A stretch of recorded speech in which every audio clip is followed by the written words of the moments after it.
Hi everyone, so this is part 2 of periodic table for ICSE 10th board. We'll be starting with these terms, that is the periodic property like atomic radius, ionization potential, electron affinity, electronegativity, non-metallic character, metallic character. First I'll tell you about atomic radius. It decreases across a period. Whenever you go across a period, atomic radius decreases. On the other hand, ionization potential increases across a period.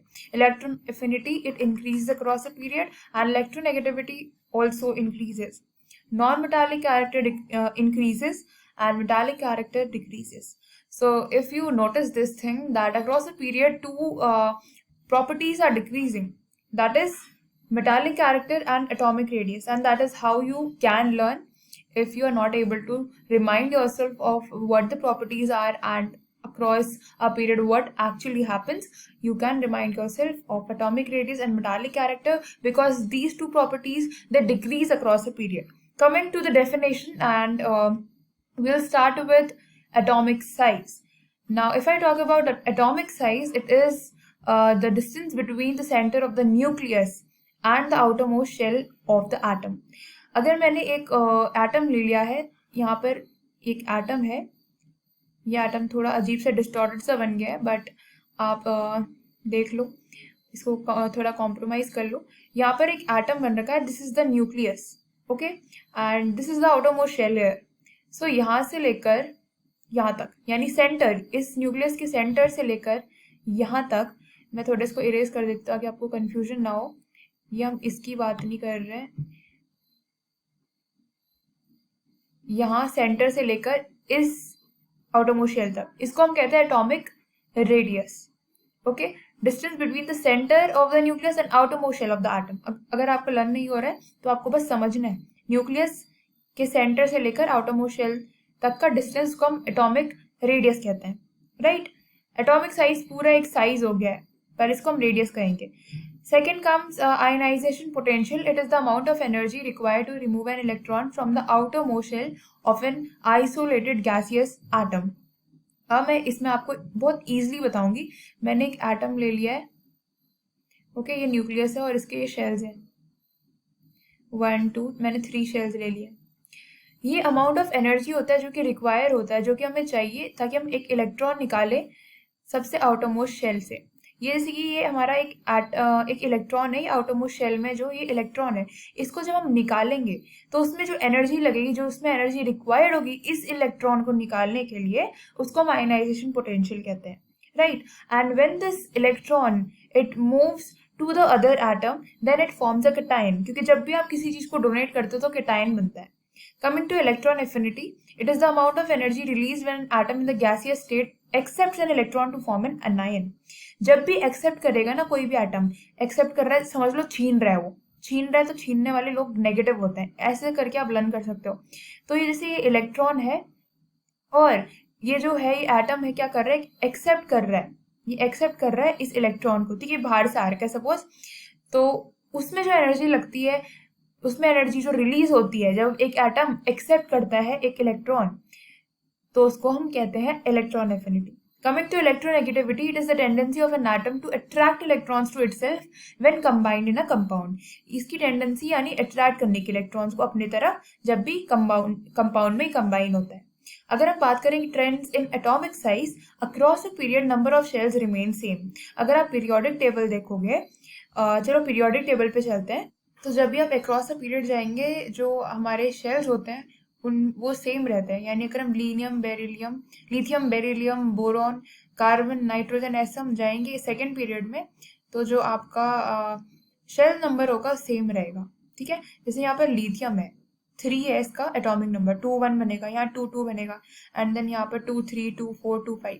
तो एक तरीके से जो shells है हमारे 2 ही रह रहे हैं, ठीक है. पीरियड 2 में 2 ही शेल्स होंगे, पीरियड 3 में 3 शेल्स होंगे.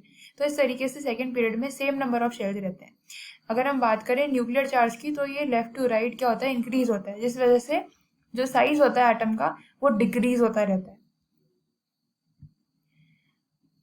सो हमें ये क्लियर हो गया. अब डाउन द ग्रुप की बात करें, जब हम ग्रुप नीचे तरफ जाते हैं तो जो नंबर ऑफ शेल्स है वो इंक्रीज होता है 1 से. अगर आप देखोगे, सपोज मैंने ले लिया फर्स्ट ग्रुप, तो अगर आप ग्रुप वाइज नीचे जाओगे तो जो शेल नंबर होंगे, अगर यहाँ पर 1 है, फिर यहाँ पर 2 शेल्स आएंगे, देन यहाँ पर 3 शेल्स आएंगे, ऐसे चलते चलता रहता है।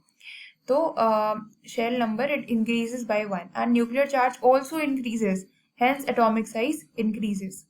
ठीक है, यहाँ पर जो न्यूक्लियर चार्ज है इंक्रीज होता है नीचे की तरफ, बट इससे तो एटॉमिक साइज डिक्रीज होना चाहिए। बट आपको पता है जो ये जो शेल बढ़ते जा रहे हैं, ये एक तरीके से ओवर रूल कर देते हैं, इस वजह से जो एटॉमिक साइज है वो भी इंक्रीज हो जाता है।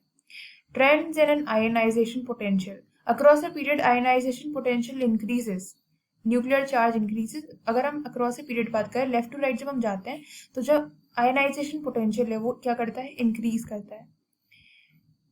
ये देखिए इंक्रीज करता है, nuclear charge increases, nuclear charge भी इंक्रीज करता है, hence size of an atom decreases because the nuclear attraction on the outer electrons increases and the outer electron are more firmly held and amount of energy to remove it is more। क्या होता है यहाँ पे, क्योंकि nuclear attraction जो है outer electron का वो इंक्रीज हो जाता है जैसे हम लेफ्ट टू राइट जाते हैं। जैसे जब भी आप लेफ्ट टू राइट जाओगे, तो जैसे कि यहाँ का राइट साइड के मैं एटम की बात करूँ, तो उसका जो न्यूक्लियर अट्रैक्शन होता है, यानी न्यूक्लियस जो होता है वो आउटर मोस्ट शेल के एटम को बहुत तेजी से अट्रैक्ट करता है, क्योंकि वो नहीं चाहता है कि छोड़े। तो न्यूक्लियर चार्ज बढ़ता जाता है तो न्यूक्लियर अट्रैक्शन बढ़ेगा ही आउटर इलेक्ट्रॉन के लिए। और जो आउटर इलेक्ट्रॉन है, ठीक है, ये ज्यादा फर्मली हेल्ड होते हैं and amount of energy to remove it is more, यानी जो एनर्जी लगेगी वो ज्यादा लगेगी इसको रिमूव करने के लिए। Coming to group, down the group atomic size increases, atomic size क्या होता है, increase करता है। Therefore attraction of nucleus in the outermost electron decreases, क्योंकि क्या होता है, atomic size जब increase करेगा तो जो attraction होगा nucleus का outermost electron के लिए वो decrease करता है। ठीक है, hence the outermost electrons are loosely held, इस वजह से जो outermost electron है वो बहुत loosely held होते हैं, उनमें इतनी एनर्जी नहीं लगेगी। And amount of energy required to remove an electron from the outermost shell is less, इस वजह से इसमें जो अमाउंट ऑफ एनर्जी है जो इसको निकालने में लगेगी वो बहुत कम यूज होती है। अब बात करते हैं electron affinity across the period. Since across the period atomic size decreases, therefore electron affinity increases because electron affinity is the tendency to accept an electron, and a small atom takes up electron more readily than a large atom। ये जो small atom होते हैं वो क्या करते हैं, electron मोर readily लेते हैं, इलेक्ट्रॉन ज़्यादा खुशी से लेते हैं, जबकि अगर हम लार्ज एटम की बात करें तो वो उतने जल्दी इलेक्ट्रॉन नहीं लेते हैं। As nucleus has created attraction on the electrons, क्योंकि आपको पता है स्मॉल एटम होगा तो जो न्यूक्लियस होगा वो ज़्यादा अट्रैक्ट कर सकता है, बट अगर बड़ा एटम होगा, लार्ज एटम होगा, तो वो उतने तेज से हेल्प नहीं करेगा electron. Also across the period nuclear charge increases which enhance EA as it is easier for an atom to accept an electron। आप समझ गए होगे बिल्कुल, जैसे कि आयनाइजेशन पोटेंशियल है उसी की तरह है ये। डाउन द ग्रुप आप एक बार रीड कर लो, बहुत इजी है, सिंपल है। Down the group atomic radii dominates over increase in nuclear charge, जो एटॉमिक रेडियाई है वो डोमिनेट कर देता है न्यूक्लियर चार्ज के इंक्रीज से। इस वजह से जो लार्ज एटम होता है electron affinity will decrease as force of attraction of nucleus on electron will be less. जो लार्ज एटम होता है उसका इलेक्ट्रॉन एफिनिटी डिक्रीज इसलिए होता है क्योंकि जो फोर्स ऑफ अट्रैक्शन है न्यूक्लियस का उस सबसे आउटरमोस्ट इलेक्ट्रॉन के लिए वो कम होगा। Coming to trends in electronegativity across the period, since across the period size of an atom decreases, मैंने आपको बता दिया जब आप पीरियड वाइज जाते हैं ऐसे में जाएंगे तो जो साइज होता है एटम का डिक्रीज करता है और न्यूक्लियर चार्ज इंक्रीज होता है, ये दो चीज़ आपको पता रहनी चाहिए। For smaller atom it is easier to attract electrons to itself when combined in a compound. और मैंने आपको बताया स्मॉल एटम के लिए, स्मॉलर जो एटम्स होते हैं उनके लिए ईजी होता है इलेक्ट्रॉन्स अट्रैक्ट करना, इसलिए ये जो इलेक्ट्रोनेगेटिविटी है या क्रॉस पीरियड क्या करती है, ये इंक्रीज करती है। डाउन द ग्रुप की बात करें तो ये उल्टा हो गया। Down the group atomic radii increases and nuclear charge increases, but atomic radii dominates the nuclear charge. For bigger atom it is difficult to attract electrons to itself, hence electronegativity decreases down the group. ठीक है, तो यहाँ पर क्या हो रहा है, जब आप डाउनवर्ड्स जा रहे हो, ऐसे में डाउन में जा रहे हो, जो एटॉमिक रेडियाई है वो क्या कर रहा है, इंक्रीज कर रहा है, and nuclear charge increases but atomic radii dominates the nuclear charge. इस वजह से जो बिगर एटम है उसके लिए डिफिकल्ट है अट्रैक्ट करना इलेक्ट्रॉन अपनी तरफ, इसलिए जो इलेक्ट्रॉन नेगेटिविटी है it decreases down the group. Okay. Periodic trends and properties. Atoms present on left side of the periodic table have large atomic radii. Large atomic radii होते हैं, but जब left to right जा रहे हैं तो decrease होता रहता है एटॉमिक साइज, समझ रहे हैं ना. And low IP and tend to lose electrons, hence are strong metals. अगर कोई भी आपसे पूछे भी ये पीरियोडिक टेबल है आपका, इसमें जो लेफ्ट साइड के एलिमेंट्स है ये मोस्टली आपको मेटल्स दिखेंगे. ठीक है, सारे मेटल्स होते हैं, बीच में मेटलॉइड्स आते रहेंगे. और जो राइट हैंड साइड है वो नॉन मेटल्स होता है. ये सब रीजन इस वजह से क्योंकि लेफ्ट साइड में आपके एटम्स एटॉमिक रेडियस लार्ज होते हैं. ठीक है, जबकि राइट साइड जाता है तो आपके एटॉमिक साइज डिक्रीज होता जाता है. आपकी जो आईपी है यहाँ पर लो होती है, कम होती है, और यहाँ पर IP is very high. In the case of electron affinity here it is low and here it is high. Electronegativity में भी सेम केस है, यहाँ पर लो एंड यहाँ हाई. तभी जब भी आप लेफ्ट टू राइट जाएंगे electron affinity, electronegativity and ionization potential increases. Whereas atoms present on the right side of the periodic table have small atomic radii and high IP and tend to gain electrons. जो भी non metals होते हैं क्या करते हैं, वो gain करते हैं इलेक्ट्रॉन्स, इसलिए ये स्ट्रॉन्ग नॉन मेटल्स होते हैं. और लेफ्ट साइड के जो एलिमेंट्स है पीरियोडिक टेबल में ये सब क्या करते हैं, ये लूज करते हैं. ठीक है, इलेक्ट्रॉन्स लूज करते हैं, इसलिए मेटल्स होते हैं. लूज कर रहे हैं अच्छे हैं मेटल्स, और गेन कर रहे हो non metals. Metallic character decreases across the period and non-metallic character increases across the period. ये भी कितना सिंपल, ध्यान से समझो. जब आप लेफ्ट टू राइट जा रहे हो, मैंने आपको बताया है ये मेटल्स हैं और राइट साइड में क्या है, नॉन मेटल्स. तो बहुत सिंपल बात है, जब तुम लेफ्ट टू राइट जाओगे तो नॉन मेटालिक कैरेक्टर इंक्रीज तो होगा क्योंकि इस साइड तो मेटालिक नॉन मेटालिक है, और मेटालिक कैरेक्टर डिक्रीज होगा क्योंकि यहाँ पर नॉन मेटल्स हैं. Down the group, atomic radii increases and ionization potential decreases. So metallic character increases and non-metallic character decreases down the group.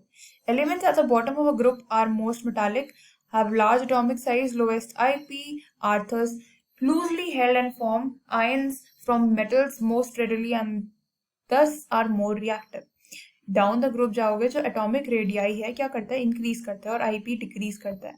सो जो मेटालिक कैरेक्टर है वो क्या हो जाएगा, इंक्रीज हो जाएगा, और जो नॉन मेटालिक कैरेक्टर है वो डिक्रीज होगा. अब मेटालिक इंक्रीज कर रहा है तो नॉन मेटालिक तो डिक्रीज ही करेगा. Elements at the bottom of a group are most metallic, have large atomic size, lowest IP, electrons are thus loosely held and form ions from metals most readily and thus are more reactive. इसलिए more reactive होते हैं. Physical properties की बात करें तो density, melting point, boiling point, ये सारी जो होती है इसमें क्या होता है, across a period density and melting point of elements increases. ये भी आप लर्न कर लो, धीरे धीरे इंक्रीज होता है. ठीक है, स्लाइड डिक्रीज देयर आफ्टर, उसके बाद वो डिक्रीज होना शुरू कर देता है. अगर हम डाउन द ग्रुप की बात करें density increases gradually, density increase होगा धीरे धीरे, and melting point, boiling point of elements decreases. पर मेल्टिंग पॉइंट, बॉइलिंग पॉइंट क्या कर रहा है, डिक्रीज कर रहा है. केमिकल प्रॉपर्टीज में आता है, यहाँ पे देखो ऑक्साइड्स हैं, यहाँ cross a period varies from strongly basic to acidic, जबकि down a group acidic basic होता है. ये सारी बहुत सिंपल है, आपको इनको लर्न करना है. ठीक है, ये एक्सप्लेन करने की इसमें कोई चीज नहीं है. तो आप देख सकते हैं यहाँ पर मैंने कुछ क्वेश्चन भी दे रखे हैं. if an element has low IP then it is likely to be metallic, क्योंकि लेफ्ट साइड में क्या होता है, लेफ्ट साइड में आईपी लो होता है, राइट साइड में ज्यादा होता है, क्योंकि लेफ्ट टू राइट आपका आईपी क्या होगा, इंक्रीज होता है. ठीक है, ये आप क्वेश्चंस देख सकते हैं. इतना ही था लेक्चर, इसमें इतना ही पढ़ने को है. आपको अच्छे से पीरियोडिसिटी ये सब प्रॉपर्टीज लर्न करना है and questions try to solve them. and the back exercises are the previous year questions. Try to revise and please do this chapter thoroughly. You should be clear with all the basic concepts about ionization potential, electron affinity. If anything leaves out, then it will be difficult for you to score in this part, because many questions are based on increasing order of IP, decreasing order of electron affinity. They'll give you some elements and you have to arrange them accordingly.